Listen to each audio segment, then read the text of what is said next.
Ladies and Germans, how are you all doing? This is Con Ulrich. Hello, hello, hello. And folks, covering a little bit of the monthly tournament today, we are over here on Slutsk West. Ryan, who do we have? What are they bringing? On the left hand side in the blue, we have AS playing as the Panzer Lehr of a Maverick income, and on the right hand side in the red, we have Nilla playing 6 South African Armoured with a balanced income.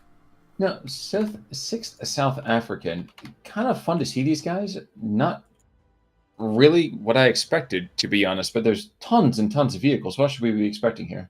Yeah, lots of anti-tank, which will definitely help out quite a bit when going up against all the heavy tanks available in Panzer Lehr. They got decent infantry. They're just a good common Ralph style armoured division. You know, it's not looking too good off the start as the Puma is getting some pretty sneaky snipes right down the road and denying Nilla from actually getting into that critical town position. But not to be outdone, there's a 17-pounder up north, takes 2 shots and takes out 2 Pumas. So that Puma in the middle is getting kind of endangered here already. So let's glass is still pretty half full here, I would say, for the South Africans. Yeah, they're gonna be getting a pretty good foothold up here in the northern side. And yeah, nothing really too crazy from either side. No, like, rushes or, anything nuts. It's just slow, steady, 50-yard line back and forth. But to be fair, I feel like that kind of something that plays really into the South Africans' kind of favor. Like, these are guys that are waiting to kind of get ramped up, waiting to get going. Yes, you can make the case, you can kind of build them into that more kind of rush division. But the way that Nilla certainly got them here, 15 Fireflies, 15 Shermans in C phase, like, that is truly, it's 60% of his equipment doesn't come in until 20 minutes in. Yeah, you got a lot of Allied style heavy tanks, pretty much stuff with 17-pounders, and playing them balanced does make good sense. Also, the M10s with the indirect fire support capability is definitely quite helpful, especially on a map like this where it's just long-range engagements. True, and that's why those M10s are certainly going to grouse about it if given the chance. But the rifles Piat's kind of moving on in here in the center side. We have another one of those M10s being shifted in, and I'm wondering, no. So that Puma is just barely, oh no, because of the smoke from the Salt Pioneers. Ooh, that's actually a rather delicious smoke. Yeah, that's going to allow him to get the infantry in. And also he's got his M10 lined up on that road, so if that Puma decides to poke his head out, he's going to get popped. I'm pretty sure it's woodchucks that peep their head out, but maybe I've been wrong before. So oh, sorry, groundhogs for you romantics out there. But in the meantime, Bofors being brought on in. This is something we haven't really talked about. Air for Panzer Lehr is practically non-existent. What's going on with that?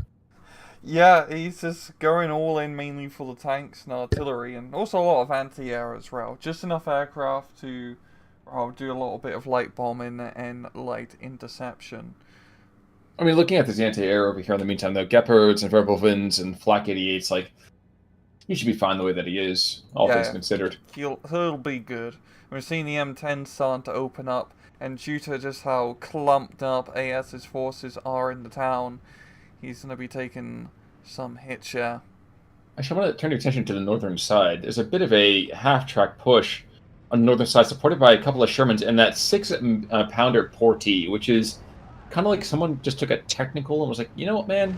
This thing isn't heavy enough. Let's put a 57 mil on the back of that truck. Yeah, the Commonwealth was really jealous seeing how the Germans were just slapping Pack 40s on top of everything. Like, hey, we can do that too, guys. Exactly, and certainly by itself has been able to shut down this half-track and infantry push that's going to come over here from the Panzer Lehr. Oh, and here comes the lone Focke-Wulf. It's one of those, you kind of have to wonder if Nilla has any idea that AS has exactly one plane and one plane alone, because, well, he, oh, wow. That was an interesting decision. I thought he was maybe blind bombing, but not even that. Oh, he is just gonna bugger off bombing more like, and that Bofors is gonna be excited to actually have a target to shoot at here. And we've also seen AS has invest quite a bit in Jagdpanzer 4s. He's got 2 of them out already. And usually Jagdpanzer 4s are, a damn good tank to bring in, especially in 1v1s, a nice middle ground between a Panzer 4 and a Panther. But in this case, where there's 17-pounders all over the place, it's going to be a bit hard to maneuver those Jagd Panzers around. You know, actually, one thing that's a little surprising to me is the ridiculous 17-pounders, two 17-pounders in Phase A, already picking up a grill. They're taking a couple Pumas to the north. Yes, it's 15-9 right now in favor of AS, more or less because of a single half-track down here to the south. But I get the feeling that the northern side here is going to be pretty difficult to hold if you're the Panzer Lehr.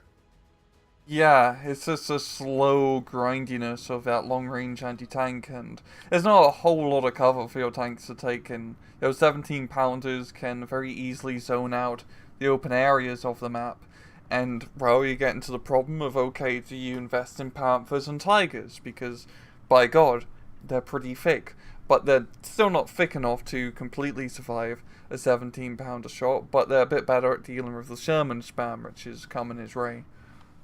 Exactly. Exactly. But that's the power of the South Africans, is that, again, they wait long enough until that Lend-Lease stuff comes in, and then skadoosh. Now, unfortunately, that Pack 40 right now is engaging the Assault Pioneers out in the open, and not really doing a whole lot. Indeed, it's him and the Jagdpanzer both shooting at that, which is kind of an interesting decision. I mean, a bit of a waste in my mind, but what have you. We're just seeing all the half-tracks and infantry up north slowly make their way through, and he just has a better concentration of firepower here.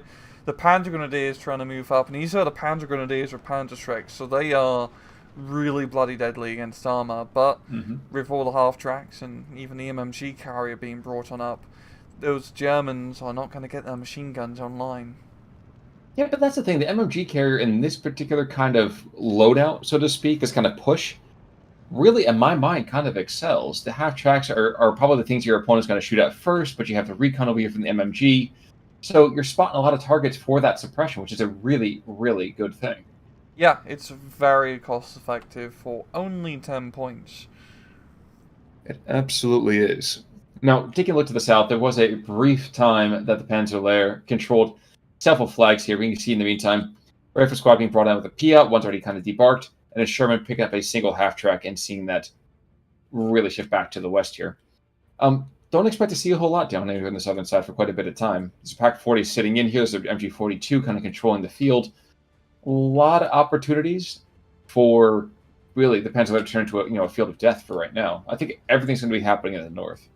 Yeah, it's going to come, back and forth on its northern side, which does make sense for AS. He is playing Maverick. He needs to try and push heavy in a more flag-rich area. And up north, there's 1, 2, 3 flags he can potentially take, which will give him that all-important +2 point advantage. Currently the momentum is not in his favour. The Panzer Grenadiers do get a Panzer Shrek shot off, but well, on the other side of that forest, he has a lot of angry vehicles with many machine guns. Yeah, and trading what amounts to probably about half a squad of strength for a single MMG carrier, maybe not the best, but unfortunately that's what we have to work with, so. M10's even getting into the fray, throwing in some long-range indirect fire, and they are just so bloody useful for just the utility of using them as artillery pieces as well, because as we know in 1v1s, investing a lot in heavy artillery can really affect your front line, but the M10 can do both, baby. It can be front line and it can be back line. Yeah, and that's really one thing that I admit I overlooked when I first took a look at the South Africans, is that grouse indirect fire, because that's a lot of versatility. Other than that, you have to go on those 25-pounders, which are good, don't get me wrong, but they're just very, very slow. So, and that you can't really move them, of course. Yes. 234 on the northern side, fleeing from the Piat squads, which is quite funny. And he might be able to make it out, but there's a Sherman that's right there at the same time, too, so not sure what really to expect too much from him. I think he's probably going to fall pretty quickly here. Yeah, and we're seeing the Jagdpanzer and Panzer IV trying to hook around to far north and decide to get a long-range engagement on the Sherman, because those tanks will perform much better in that sort of fight. But the Firefly is covering the northern flank. He's got eyes on the Jagdpanzer's blind as a bat. He is just getting buggered from long range. And that's going to continue to happen. Yep, there he goes. But if Falkwell finally comes in, finally drops his load, doesn't quite get the kill he was hoping for, but there is a Hummels on the northern side. not going to do too much for right now. I think that the front lines are a little bit too condensed for him to be truly, truly effective. But I've been wrong before, so we'll see what happens. Yeah, slowly but surely Nilla is solidifying the northern flank. He's going to be capturing his forests. There's really only a battle Fuhrer and a Panzer Grenadier to stop him. We're seeing 250s being brought out, but if he pushes too hard, he's just going to get blapped by the Shermans rather easily. I feel like at this point he really just needs to play the super heavy tank meta, so to speak. Get out those Panthers, get out those Tigers, and just try to trade efficiently against the tanks. Yeah, but good luck with that, because at that point, what you're still going to be getting is taking fire from 2 or 3 different sources, and Yeah. that Firefly is more than enough to take on basically everything you've got and then some. Nilla's very good at positional advantage up north. The problem with this map is, once you lose those forest areas, you're gonna have a bad time. That's certainly true. Actually, forgive me, I'm watching as the first shots from the Hummel start coming down towards this grouse in the center of the map. And he hits the wrong zip code, unfortunately. And those grouses are all self-propelled guns, so they can easily self-propel themselves out of the ray of fire. So that should, well, pretty much make him immune to counter battery, just as long as he keeps moving. True. We're going to see down to the southern side of half-track, very, very pluckily charging forwards and very, very pluckily getting plucked. But no, back to the northern side, like you said. So Sherman Command engaging that P4. Ooh, that's actually a rather good kill. Not because that somehow is a linchpin of the defense, but just the experience that brings to the entire section. Really quite worthwhile. Yeah, he needs to start knocking out these Shermans and gain some sort of tank advantage. Of course, Panzer IVs and CQC aren't exactly up to snuff compared to Shermans, but if you can, well, ambush and not get killed like he did, you can do decent, but in that case it's just way too much Allied firepower on the other side of that forest, and he got blapped. Curious thing, actually, is that he cycled between shooting, I think, first the 57mm, then the Sherman, then back to the 57mm again. I don't know if there's a weird line of sight thing that happened or what it was. Line of sight thing. Ah, okay. When units move back and forth, the thing keeps resetting, especially with the forest where you have limited visibility. Oh, True. The Porty and the autocannon half-track just blapped each other at the same time. No, AS meant to get some good licks in there. He still does not have the unit advantage up north. Oh, there's a Panther. Here's that super heavy. Yep. So he's going to have to really make some good work out of that. He does have a slight advantage over that Firefly, of course, but wrong move, and that's a lot of points down the drain, especially considering it's the Command Panther. Well, one Panther did take out the Firefly in the center. There's still a Sherman 1B in the area, but the Sherman 1B, again, that's there just for HE, not for, the whole AP. And Firefly, not to be outdone in the north. They're just going to continue to throw shots at each other. And I think just kind of very... How do I put this without assaulting too many people? Perspective, very, very optimistic shooting. Let's put it that way. Yeah, it's just the threat of violence, not exactly the direct implementation of it. True. And as I say that, of course, the Panther is going to force the Firefly into retreat, despite the fact that the Firefly actually technically has stabilizers. And was not able... Ooh, and goes down right there. Yeah. 70 pound on the central side, going to engage that grill, and I think he's going to barbecue him pretty quickly. I don't think the grill's made enough pressure on him to get rid of him. Certainly not shooting at the wrong thing. Wow, I don't even know what he was shooting at. That's a complete and utter miss, yeah. But this is one of the problems here of AS's tanks. He can actually fight very effectively at long range, as Panthers do, but he has to push up with him. And then with the forest, with 17-pounders and 6-pounders, in the center, resource 6-pounder, shine shot a jagged Panzer and get a pretty good hit in. That's going to be tough. He does have Hummels, which are good, and as well as the 152mm Russian gun as well. So he does have the ability to put pressure in these forest areas to clear it out for the tanks. But that takes time, and he only has 5 minutes left in B phase. Well, right now he's in a duel with a pair of 25-pounders with that 152, and he might be able to get the better of one of them, but I don't think he's going to get it from both. Is the issue? And it's a bit surrounded. Surrounded, yes, but never outdone. Especially watch this come with a Piat and just take this guy out, and that would be awful to watch. That's gonna come up first. He's baiting in. He's got him. Oh! He's got him. Yeah, that's such a good trade. It's a risk of using the heavy tanks like that. So once you need to push up with them, they become target number one, as we clearly see, and well, you get piated. And reasonably so, honestly, reasonably so. So, I mean, if we're looking at this right now, northern side, very much, I would say, despite how the tickets look immediately, very much in Nilla's kind of eventual favor here. I feel like if he lasts another 3 minutes, that's all he's got to do. Yeah, he's been trading efficiently with tanks. We still have the Firefly up north and 2 more Shermans as well being brought out. Oh yeah, Sherman 2A has the 76mm, so that is also a rather tough customer for the Axis tanks to deal with. Well, watching as this almost trying to drop shells on top of the Sherman. I've always admired artillery who think they can do that. I don't always understand necessarily why, since the HE kind of blast on that is very good against the unarmored material, but, the second that we have someone in there who is decidedly thicker skinned, not really what you want to be hoping for.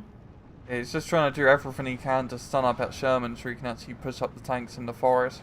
Mounts a Blap run squad of infantry here, and he's also moving on Panzer 3Hs, but, well, the 3H is really short time in North Africa and on the Eastern Front. It's not really up to snuff against the South Africans, which somehow managed to make their way to Belarusia. They must have got lost. Yeah, just that Korean conscript, I want to say, who fought for 3 armies. Oh, yeah. Just that guy again. But Road tour.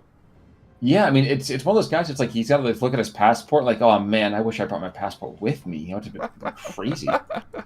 Hurricane looking to deal with the Panther in the middle of the field, and it doesn't surprise me too much. In fact, I'm surprised it's taken this long.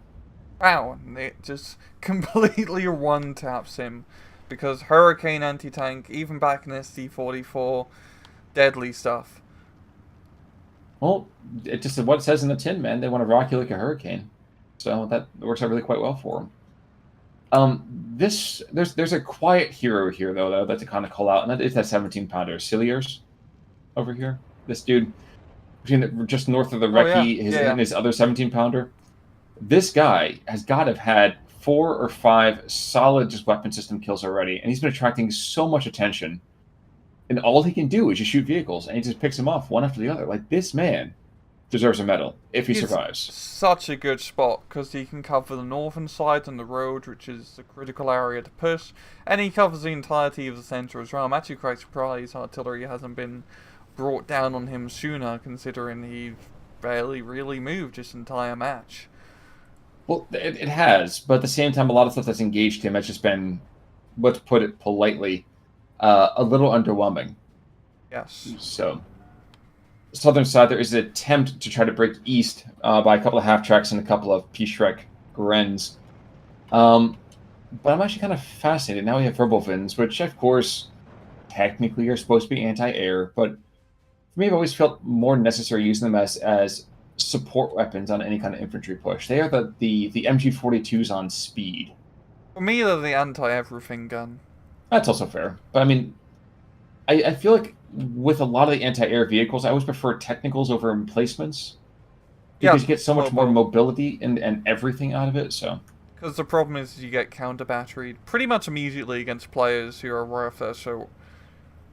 That's true. That's true. And I try not to be as salty as I could be. But a lot of people, I think, just don't always prey on that flexibility, let's say. We're seeing Nilla has invested quite a bit in artillery. He's got 2 25-pounders and a 140mm gun, and now he is going to be counter-battery in AS's positions. Oh, and there's no 25-pounder being brought in here as well, so. And that's kind of what's happened here. We do see a couple of grills and a couple of tigers, so this is a ridiculously heavy investment. Oh, Considering he wow. brought all four of those at the same time, he's been stocking up points for quite a bit of time here. You can see it. Not a lot of foot sloggers on the field right now. Yeah, this is probably the make or break Ardennes offensive push here. Because we're into sea phase, the income becomes terrible for Maverick, these Tigers need a break on through, but Seal's a 17 pounder, he's still there, and he's ready to pound.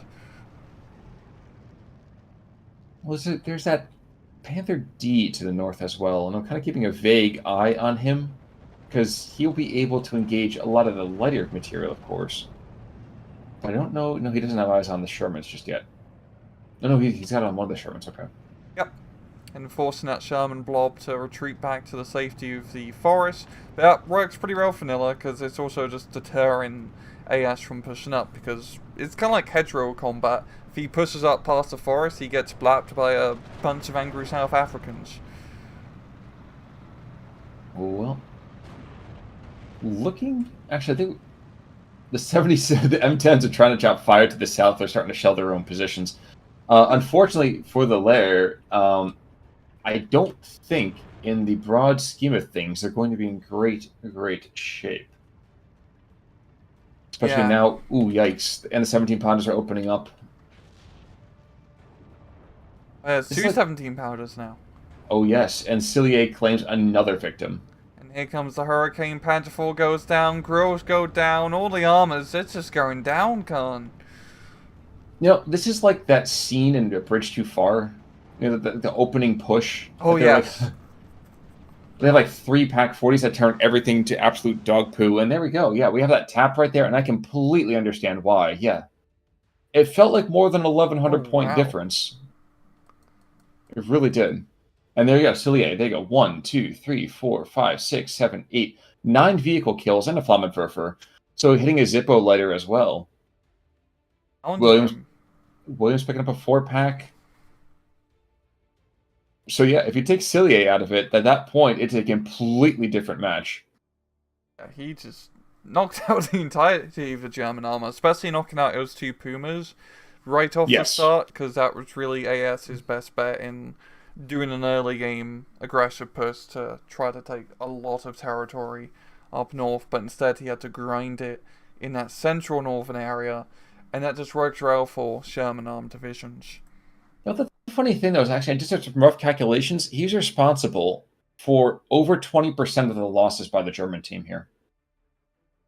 Good for him. Exactly. He deserves a Victorian medal or whatever the heck the South Africans give at that point.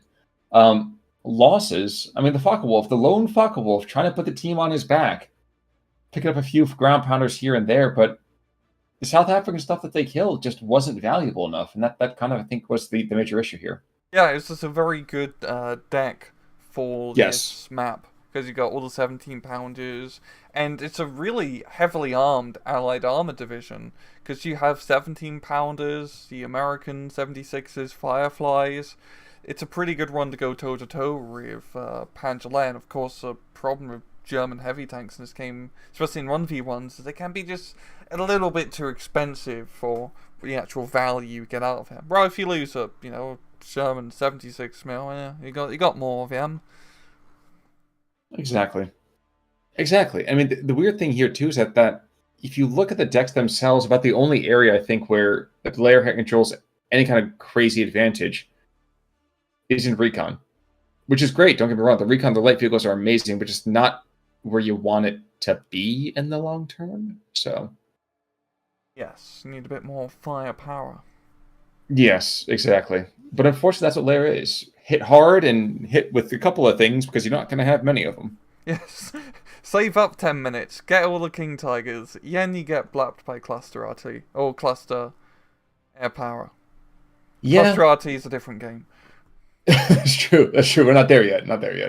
We gotta wait 30 years. Any final thoughts, though, sir? No. Well, folks, in that case, then it's going to call it quits for us today. Of course, come back over here on Thursday, but until that day, I'm Con Over. I'm Rangru, take it easy.